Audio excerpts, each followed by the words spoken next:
Nous venons de voir les propriétés du courant unitaire NMDA. Quelles sont maintenant les propriétés du courant total NMDA? Pour enregistrer un courant total, on se met en configuration cellule entière. Et comme pour le courant total en pas, il y a deux possibilités. Soit on applique du NMDA à l'extérieur et on enregistre le courant ouvert par ce NMDA exogène, soit on enregistre, toujours en configuration cellule entière, les courants spontanés NMDA. Ce sont des courants évoqués par la libération de glutamate par les terminaisons présynaptiques et qui vont ouvrir des canaux NMDA. Pour, dans ce cas, n'enregistrer que le courant NMDA, on bloque évidemment les autres canaux. On enregistre en configuration cellule entière l'activité des canaux présents dans toute cette membrane, y compris les dendrites, en mode voltage imposé pour enregistrer un courant. Et ici sont représentées en bleu les synapses GABA, en rouge les synapses glutamate. Pour n'enregistrer que les canaux ouverts par le glutamate, on bloque ceux qui sont ouverts par le GABA avec de la gabazine.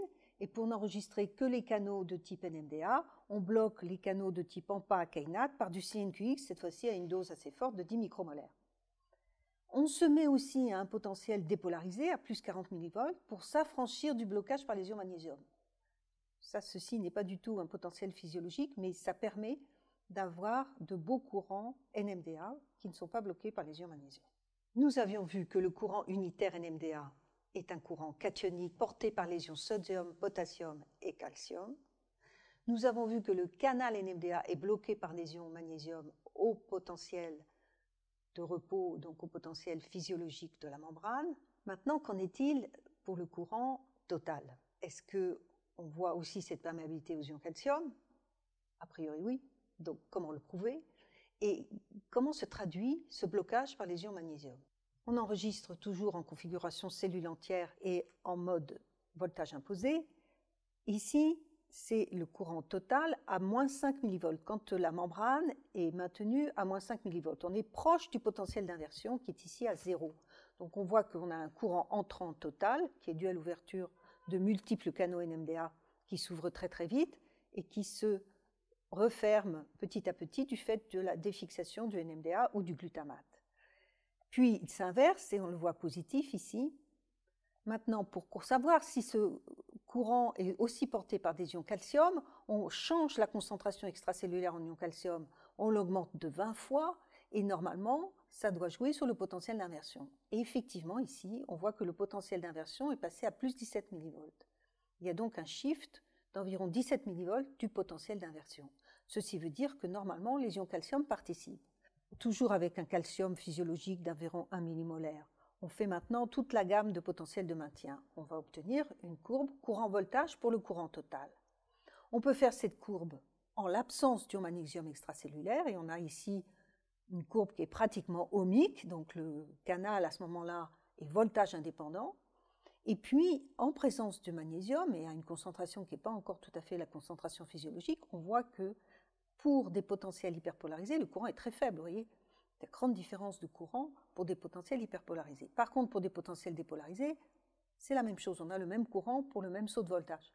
En fait, ici, on sait que pour des potentiels dépolarisés, les ions magnésium ne bloquent pas le canal. C'est seulement pour des potentiels hyperpolarisés. Alors, dans les conditions physiologiques, vous allez me dire, quand est-ce qu'il y a un courant NMDA? Eh bien, il y a un courant NMDA quand la membrane postsynaptique est dépolarisée. Par quoi est-elle dépolarisée? Elle est dépolarisée par le courant en pas.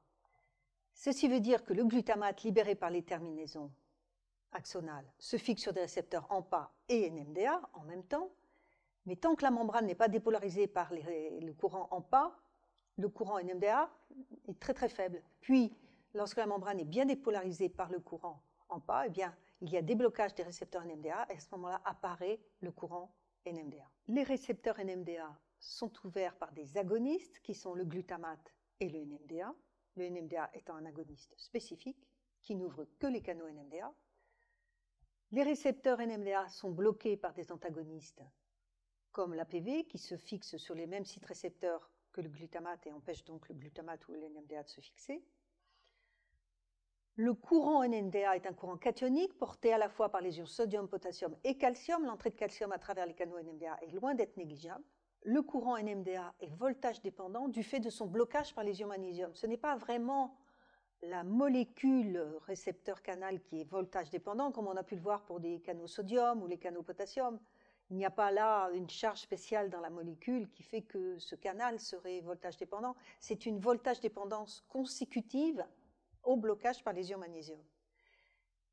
Et comme il y a toujours des ions magnésium dans des conditions physiologiques, au potentiel de repos et au potentiel proche du potentiel de repos, le canal NMDA est bloqué par les ions magnésium. Il n'y a donc pas de courant NMDA sans que la membrane postsynaptique soit au préalable dépolarisée.